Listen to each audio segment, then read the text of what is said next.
ito po ang ating EduPlay playpen. 10 big panels. Combination po siya ng color white and gray. Made in Korea po siya. Okay, Korean brand. Okay, so heavy duty po ito. Ayan. Matibay po ito compare sa mga local brand po ng mga plastic po niya. And then, samahan na rin po namin ng free 6 pieces stabilizer. 250 each po siya kapag binili po ninyo. Okay, so ito po yung details po niya one by one. Already washed na po ito. Ready to use na siya. Ayan. Okay. Yan po yung kanyang door. Wala po siyang sira or damage. Ayan. Working perfectly with working one. Yan. Details na each panel. Wala siyang putol sa ganito. Yes, yung connector niya. Connector niya. Not yellowish. Nakita nyo naman, white na white.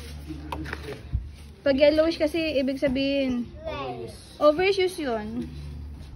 Ayan. Presentable. Pwede po yung sa maselan po.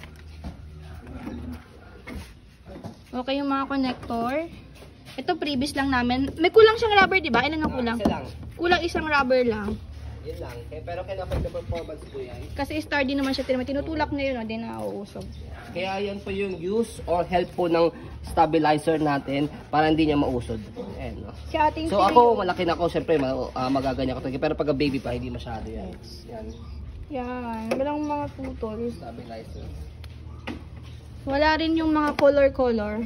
Pastel color. Ganyan. Mga pen marks.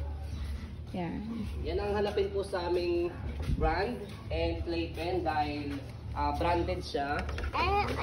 So maganda pa siya sa Aesthetic. yes, maganda siya sa play area. Yan.